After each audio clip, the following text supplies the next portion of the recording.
L'Aixet Joan Bufís, bona tarda. Bona tarda, Anna. Ahmed Meshal, 21 anys, bona tarda, com estàs? Bona tarda, molt bé, molt content. Què vols ser a la vida? Astronauta. Tal qual, eh? Sí. Fer experiments a l'espai. Sí, veure la Terra des de l'espai, intentar sentir el buit d'alguna manera i les estrelles. I això des de petit que ho vols ser? Doncs la veritat que no. Jo de petit li tenia una mica de pànic a l'espai, veia una cosa molt gran, però va ser que durant el Covid, que arrel de veure vídeos de divulgació científica sobre l'espai, doncs vaig començar a agafar-li una mica d'afició i em vaig estar llegint molts llibres i fins que vaig encarar la meva carrera, doncs, enginyeria aeroespacial en algú relacionat amb l'espai. Quants cops al dia consultes les xarxes de la NASA per saber com els hi va als 4 astronautes de l'Artemis? Mínim un cop, sí. Com estan? Ara ho has mirat o no? Està tot bé? Bueno, estan tornant. Crec que el dia 10 ja estan aquí un altre cop. A veure si acaba la cosa. Què estàs estudiant per fer-ho? Ara deies que vas encaminar la teva carrera. Què s'ha de fer per ser astronauta? Bé, et demanen tindre un màster amb una rama del STEAM, de rama d'enginyeria, de ciència, perdó, i bé, estic estudiant enginyeria aeroespacial a la Universitat de Terrassa, a l'ESAIAT, i bé, un pont per intentar ser un astronauta en el futur. Estàs fent segon de carrera i ara vens de classe. Quina assignatura acabes de fer? Termodinàmica. Termodinàmica. Sí, termodinàmica. Et sona termodinàmica? Pau Serra, com estàs? Bona tarda. Hola, bona tarda. Sí, ara abans estàvem comentant. Jo vaig estudiar a l'ESAIAT també. Veus? I estàvem comentant. Què donaries tu, Pau, per ser avui dins la nau Orion? Bueno, ara que sé que el vàter no funciona, una mica menys. Però, home, m'hagués agradat en el seu moment. Trobo que és una professió molt motivant i jo en el seu moment ho vaig intentar i ara estic en una fase post-intentar-ho. Clar, tu, Pau, ets metge, ets bomber, ets enginyer aeroespacial, just el que està estudiant l'Ahmed. Tu de petit volies ser astronauta? Jo d'adolescent volia ser astronauta. Diguéssim, de petit volia ser bomber, metge i astronauta. Volia ser una mica tot i m'he quedat una mica a les portes, però he fet 2/3, que mira, és un 66% de satisfacció, no?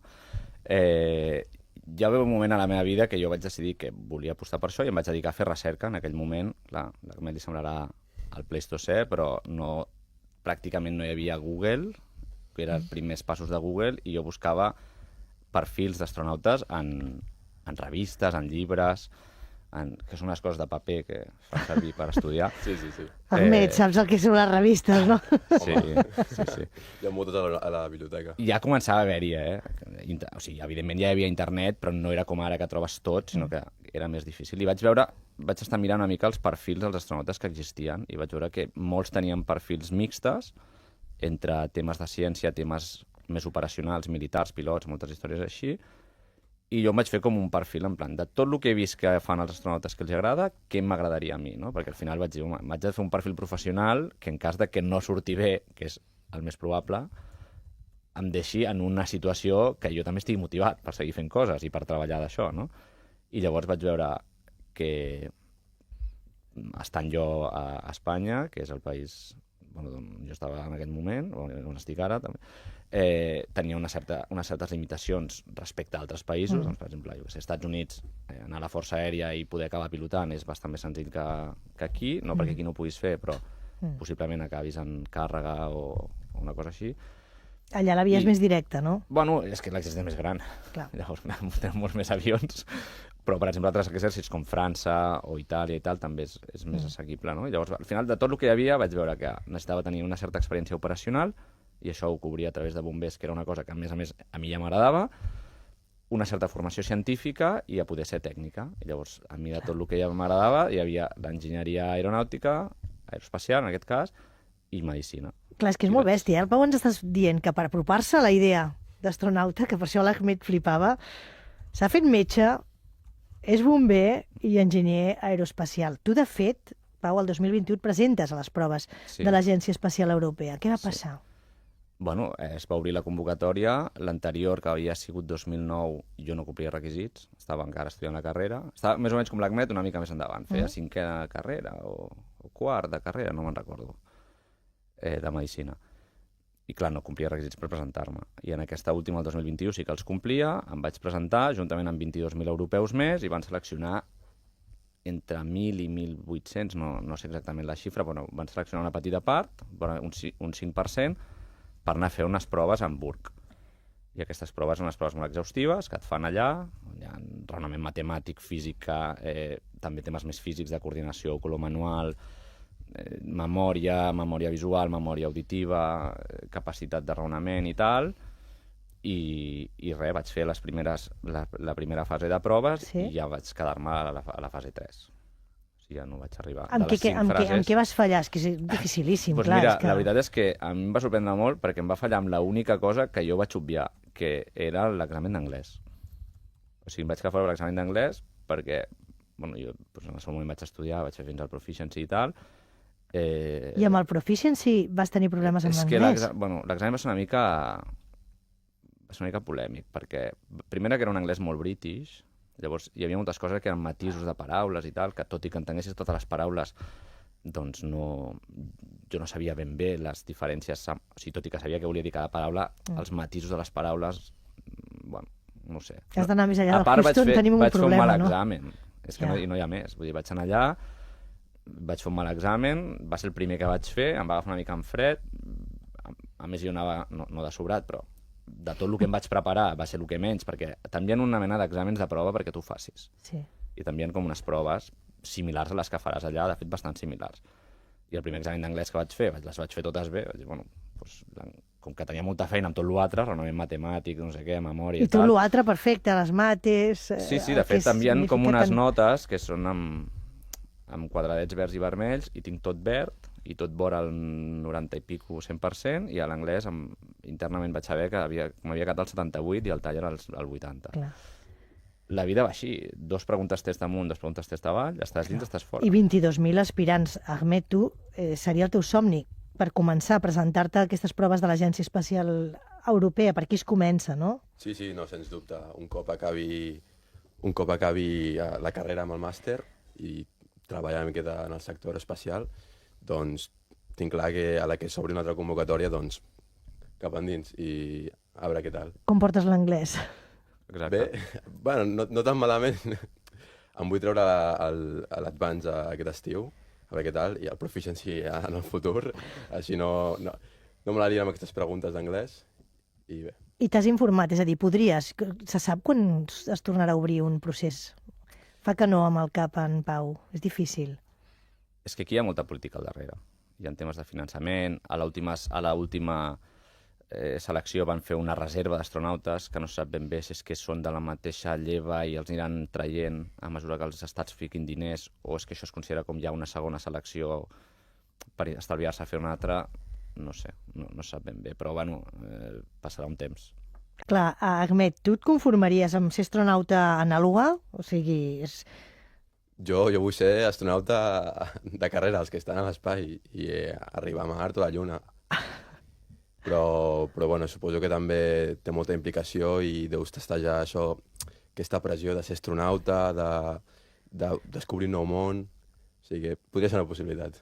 A tu també t'encantaria, no?, ser astronauta, que fos com la feina que fa l'Estel Blay. És que sembla que estigui dient ni que fos, que és importantíssim la feina, aquestes simulacions, aquestes missions de simulació, perquè són imprescindibles per quan es facin a l'espai, no? Bueno, a mi se m'ha passat una mica l'arròs, ja, cal dir-ho. Vull dir, tot i que si Estàs a tocar dels 40, no? Ja 40 està. justos. Però... I se t'ha passat l'arròs, sí. Bueno, siguent realista, o surt ja en els propers 2 anys, o no realista pensar que pugui participar d'aquesta selecció. Però sí que és veritat que a mi, a nivell mental, durant molts anys he patit molta pressió interna, no? Perquè, clar, no és com presentar-te a Bomber o al Mir, no? Que saps més o menys quin camí has de seguir i tens la teva oportunitat. Aquí jo anava creant un perfil que el meu cervell pensava que era el més apropiat, però que no ho sabia. I el fet d'haver sigut seleccionat per l'agència per participar, l'agència m'ha dit que ok, que el que havia fet aquests anys no m'havia equivocat. Després no he fet bé l'examen i no he passat, però com a mínim tinc aquest xec i visc bastant tranquil. I el que parlava amb l'Ahmed abans d'entrar és molt important que tu et facis un perfil professional que en cas de que no et surti bé això, et deixi amb una vida que t'agradi, no? I que et satisfaci, perquè això és com plantejar la teva vida pensant que et tocarà la loteria. Dius, no, jo als 27 em toca la loteria, llavors fem... Bueno, i si no et toca, què fas, no? El pla B. Exacte. Has de tenir un pla B. Tu, Ahmed, tens el És pla? que has de tenir un pla A. Un pla, va, sí, un pla, val. Sí. En el teu cas, Acaba sent enginyer aeroespacial. Justament ara estic a l'associació de Cosmic Research, que fem coets, i per llançar satèl·lits, no? sí, llancem uns satèl·lits petits que es diuen CANSATs, que fa gent dels instituts i de batxillerat. I bueno, però estem ara en projectes més top, que són més reals, com que estic jo ara, que és el de crear un motor de combustible líquid, que ja és altres paraules, i a veure què tal. Pau, què et fascina a tu? Què és el que més t'està impressionant? A mi, més que el que més m'està impressionant, el que més m'està agradant, és que torna a estar la carrera espacial, no? La tecnologia aeroespacial, la recerca aeroespacial en el centre de l'interès mediàtic.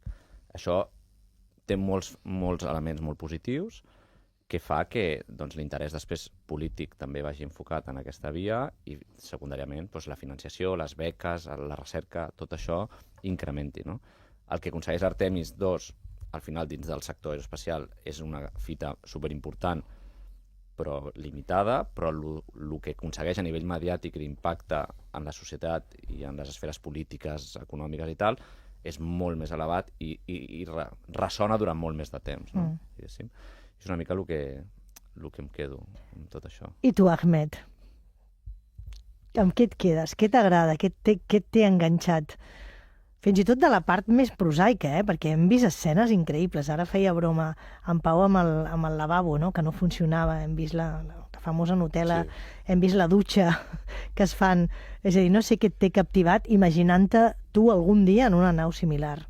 A mi, la veritat que m'impressiono de com l'ésser humà doncs, pot enviar un coet i ja per l'Artemis 3 d'intentar enviar més coets per intentar fer una òrbita específica, que és algo imaginable, i això de poder trepitjar la Lluna un altre cop i descobrir què ens depara la Lluna, les coses que té, la geologia que té, descobrir parts de l'univers que encara no hem descobert gràcies a la part oculta de la Lluna i tot això. Vas fer una promesa, Ahmed, Si et seleccionen, si algun dia vas a la Lluna, vindràs al balcó, Oh, i tant que sí. És a dir, seguirem el procés i et seguirem de prop, que et veig amb una determinació. Gràcies. Pau Serra, a seguir sent bomber, a seguir sent metge, a seguir somiant. Mai se sap, no diguis que se t'ha passat l'arròs, no se sap mai. Que sigui realista no vol dir que tanqui cap porta. És veritat. Però sí que a vegades un punt de... Però és molt interessant la teva trajectòria i la teva lluita, o sigui, de treure's el barret. I Ahmed Shahal, has fet una promesa, quan siguis astronauta, aquí, al balcó. Moltíssimes gràcies, de veritat, a tots. Ei, sí, també, tornes. Gràcies a tots, gràcies.